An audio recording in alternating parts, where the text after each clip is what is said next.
अस्सलाम वालेकुम नाज़रीन, तेलंगाना न्यूज़ टुडे में आपका खैर मक़दम है। मैं मोहम्मद इजहार, पेश खिदमत हेडलाइंस। मरकज़ी वज़ारत जल शक्ति की आला सतही आबपाशी माहिरीन की कमेटी ने रियासत तेलंगाना के ज़िले भोपालपल्ली के मिडीगड्डा में वाक़े कालेश्वरम लिफ्ट इरिगेशन प्रोजेक्ट के लक्ष्मी बैरेज पहुँचकर जायज़ा लिया।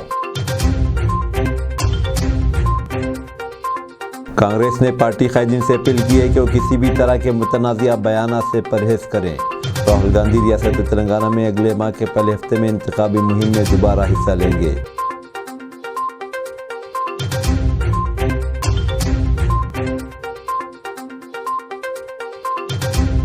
बीआरएस चीफ के चंद्रशेखर राव जुमेरात से पार्टी के दूसरे इंतखाबी मरहले का आगाज़ करेंगे।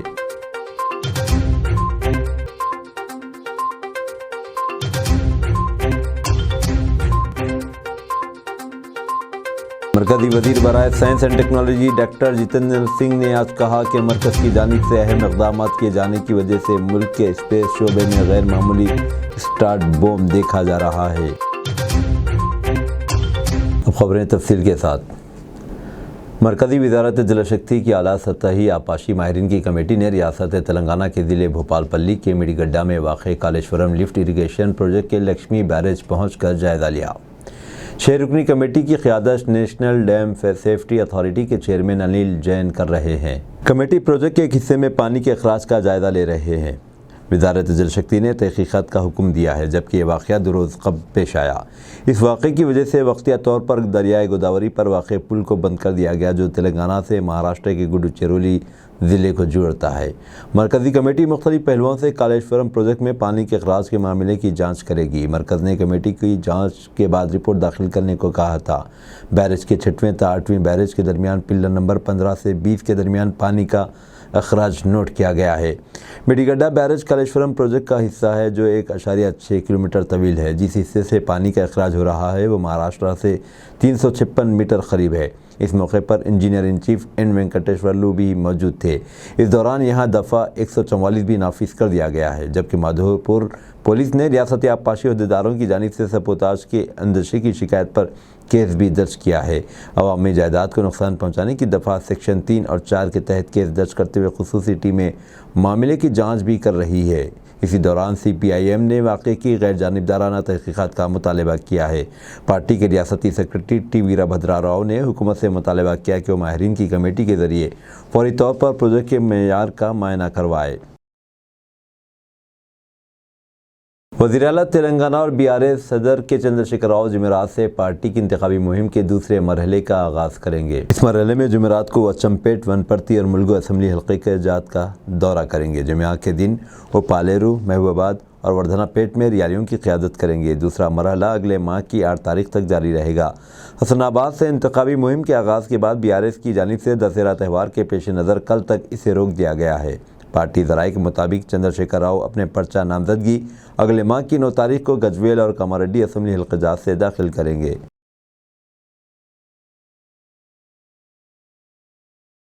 मरकज़ी वज़ीर दाखिला और BJP के सीनियर क़ायद अमित शाह आइंदा जुमे को हैदराबाद का दौरा करेंगे। वो शंकरपल्ली में वाक़ सदर वल्लभ भाई पटेल नेशनल पुलिस अकेडमी में IPS प्रोबेशनर्स की पासिंग आउट परेड का जायज़ा लेंगे। कांग्रेस क़ायद राहुल गांधी अगले माह के पहले हफ्ते में रियासत तेलंगाना में इंतखाबी मुहिम में शामिल होंगे। हैदराबाद में आज पार्टी के कारगुजार सदर महेश कुमार गौड़ ने इतला दी कि वह इंतखाबी मुहिम के दूसरे मरहले के तहत बस यात्रा के जरिए रोज़ाना 2 असम्बली हल्क़ाजात का दौरा करेंगे। उन्होंने मज़ीद कहा कि पार्टी की आला कमान की जानिब से टिकटों की तकसीम पर फैसला किया जाएगा। इस दौरान बताया गया कि पार्टी की जनरल सेक्रेटरी और स्टार कैंपेनर प्रियंका गांधी इस माह की 31 तारीख को कोल्हापुर में मुनाकिद होने वाले अवामी इजलास, जिसे पालामूर प्रजा भेरी का नाम दिया गया है, में शरीक होकर इजलास को मुखातिब करेंगी।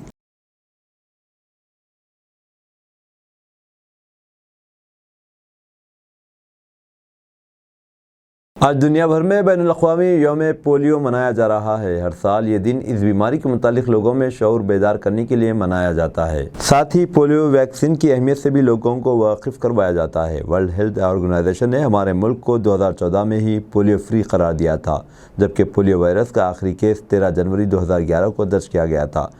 रेगुलर वैक्सीनेशन ड्राइव और घर घर पहुँचकर वैक्सीनेशन के अमल ने हमारे मुल्क के बच्चों को इस मर्ज से महफूज किया है। वर्ल्ड हेल्थ ऑर्गेनाइजेशन (WHO) ने professor Sarang Deo, deputy dean of faculty and research और इंडियन स्कूल ऑफ बिजनेस के executive director of Max Institute of Health Care Management को Strategic and Technical Advisory Group बराए ट्यूबरक्लोसिस का रुकन मुकर्रर किया है। प्रोफेसर सरंग डीओ की टीबी से मुतालिक गैर मामूली तहकीक और इस शोबे में इनकी रिसर्च को पेश नज़र रखते हुए इन्हें नामजद किया गया। प्रोफेसर डीओ के तकर्रुर की वजह से हिंदुस्तान के इस मर्ज की रोकथाम से मुतालिक कामों को मज़ीद तक़वियत मिलेगी। प्रोफेसर डीओ बैनुल-अक़वामी सतह के 15 रुकनी ग्रुप में शामिल होकर इस बीमारी के खात्मे के लिए मज़ीद कोशिशें कर सकेंगे। मरकज़ी वज़ीर बराए science and technology doctor Jitendra Singh ने आज कहा कि मरकज़ की जानिब से अहम इक़दामात किए जाने की वजह से मुल्क के स्पेस शोबे में गैर मामूली स्टार्ट बूम देखा जा रहा है। उन्होंने कहा कि सिर्फ 4 साल में स्टार्टअप्स की तादाद सिंगल डिजिट से बढ़कर 150 तक जा पहुंची है। आज दोपहर हैदराबाद में स्काई रूट की नई फैसिलिटी का मुशाहिदा करने के बाद वो खिताब कर रहे थे। उन्होंने कहा कि मुल्क की तरक्की की एक आला मिसाल है और मुल्क में बड़ी तादाद में सलाहियतें मौजूद है। उन्होंने मज़ीद कहा कि वज़ीर आज़म नरेंद्र मोदी ने गुज़िश्ता की तमाम रिवायतों को ख़त्म करते हुए मुल्क के स्पेस सेक्टर को अवामी खानगी पार्टनरशिप के साथ जोड़कर एक नया काम अंजाम दिया है। उन्होंने मज़ीद कहा कि नेशनल रिसर्च फाउंडेशन इस शोबे में मुस्तक़बिल में भी मज़ीद तरक्याती काम अंजाम देगा। उन्होंने कहा कि इसरो सिर्फ एक सरमायाकारी का इदारा नहीं बल्कि नए इख्तिराई संग मेल को अबूर करने में गैर मामूली किरदार अदा कर रहा है। इस मौके पर वज़ीर मौसूफ़ ने स्काई रूट के विक्रम-1 रॉकेट की निकाब कुशाई की। उन्होंने कहा कि स्काई रूट की तरक्की में नौजवान सलाहियतों को अहम मुकाम हासिल है।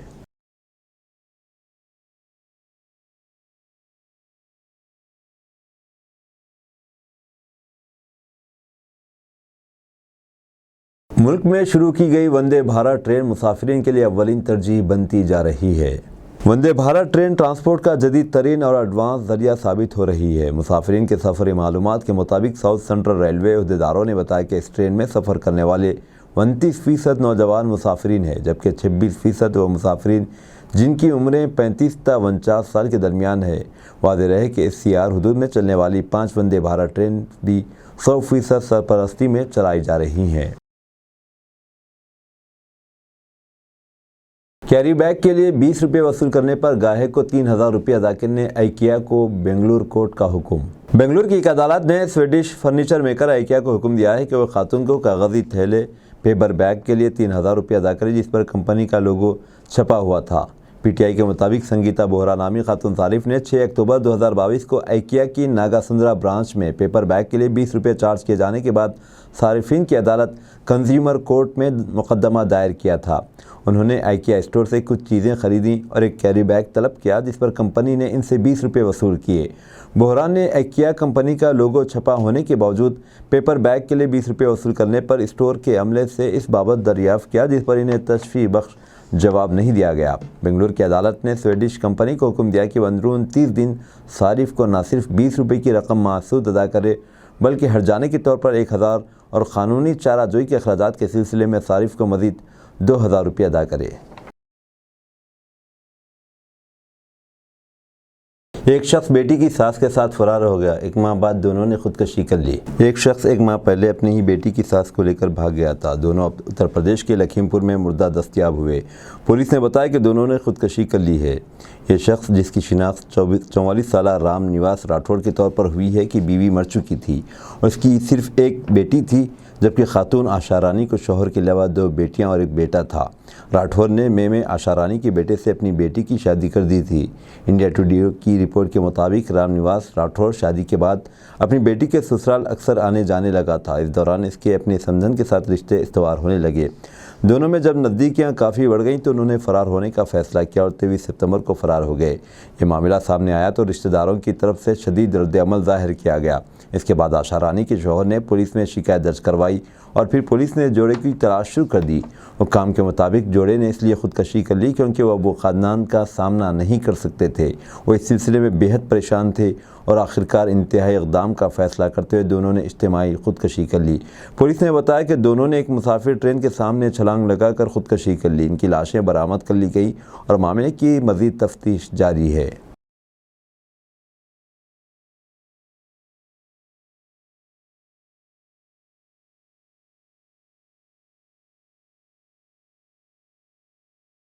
केरला के 1200 मंदिरों में आरएसएस की एंट्री पर पाबंदी, हिंदुत्व तंजीम का इजहार नाराजगी ने एक ऐसा फैसला लिया जिसने हिंदुत्व तंजीम आरएसएस को नाराज कर दिया है। ट्रावनकोर देवस्थान बोर्ड ने ऐलान किया है कि आरएसएस से जुड़ा कोई भी शख्स अब मंदिरों में काम नहीं करेगा, यानी मंदिरों में आरएसएस की एंट्री पर पाबंदी लगा दी गई है। इस फैसले के बाद हिंदुत्व तंजीम ने रियासत की बायां महाद हुकूमत पर इल्ज़ाम आयद किया है कि वो रियासत के मंदिरों को कंट्रोल करने की कोशिश कर रही है। दरअसल हाल ही में केरला हाईकोर्ट की तरफ से श्री सरकार देवी मंदिर को लेकर एक हुक्म जारी किया गया था। इसमें कहा गया था कि मंदिर अहाते में असलहों की इजाज़त नहीं होगी, चूँकि आरएसएस की शाखा मंदिरों में लगती थी और आरएसएस कारकुनान असलहा के साथ प्रोग्राम मुनाकिद करते थे, इसलिए अदालत ने इन्हें मंदिर से दूर रहने का हुक्म दिया था। अब त्रावणकोर देवस्थान बोर्ड ने अपने मातहत आने वाले सभी 1200 मंदिरों में आरएसएस की एंट्री पर पाबंदी लगा दी है।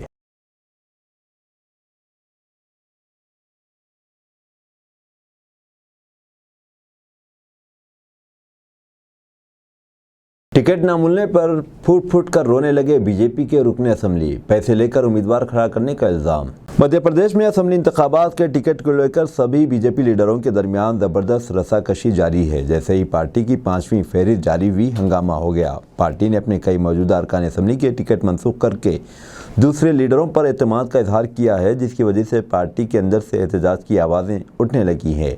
बीजेपी ने छतरपुर ज़िले की चांदला सीट से एमएलए राजेश प्रजापति का टिकट मनसूख कर दिया। इससे नाराज़ प्रजापति ने अपनी ही पार्टी के रियासती सदर वीडी शर्मा पर पैसे लेकर टिकट देने का इल्ज़ाम लगाया। सिर्फ इतना ही नहीं, राजेश प्रजापति का कहना है कि जिस लीडर को टिकट दिया गया वो मुजरिम है, जुआ खिलाता है और गलत काम करता है। बीजेपी एमएलए राजेश प्रजापति ने कहा कि जिस शख्स ने गलत किया, इसे असम्बली टिकट दिया गया, ऐसे लीडर को कौन खड़ा करेगा? सर्वे में मेरा नाम भी था, फिर टिकट कैसे काटा गया? और ये कहते ही राजेश प्रजापति मीडिया के कैमरों पर फूट फूट कर रोने लगे। कुछ लोग मुल्क में रहकर हिंदुस्तान की मुखालिफत करते हैं। विजयदशमी के मौके पर मोहन भागवत का खिताब। हर साल की तरह इस बार भी विजयदशमी के मौके पर राष्ट्रीय स्वयं सेवक संघ आरएसएस के अरकान ने नागपुर में पथ संचलन का एहतमाम किया। इस मौके पर आरएसएस के सरबराह मोहन भागवत भी मौजूद थे। गुलकार शंकर महादेवन ने आरएसएस की विजयदशमी त्यौहार में बतौर मेहमान खुसूसी शिरकत की। गुलकार और मौसीकार शंकर महादेवन ने कहा, मैं विजयदशमी के मौके पर सबको मुबारकबाद देना चाहता हूं। मैं इस तकरीब में मेहमान खुसूसी की हैसियत से शिरकत को मैं अपने आप के लिए बड़ा एजाज़ समझता हूं। मैं आरएसएस सरबराह मोहन भागवत का शुक्रिया अदा करना चाहता हूं। मैं इस प्रोग्राम में शामिल होकर बहुत पुरजोश हूँ। नागपुर के रेशम बाग ग्राउंड में आरएसएस के सालाना विजयदशमी तकरीब में रिवायती इज्तिमा से खिताब करते सिंह के सरबराह मोहन भागवत ने G20 सरबराही इजलास की मिसाल देते हुए कहा कि हर साल बहुत सी चीज़ें होती हैं जिन पर हमें फ़ख्र होता है। भागवत ने कहा कि हमारी क़यादत की वजह से आज हम दुनिया में एक मुनफरिद मकाम रखते हैं। भागवत ने कहा कि हिंदुस्तान की मुनफरिद सोच और विज़न की वजह से हमारा वसुधैव कुटुंबकम का रहनुमा उसूल अब पूरी दुनिया के फ़लसफ़े में शामिल हो गया है। अब दीजिए इजहारुल हक को इजाज़त। मिलते हैं अगले न्यूज़ बुलेटिन में। देखते रहें तेलंगाना न्यूज़ टुडे।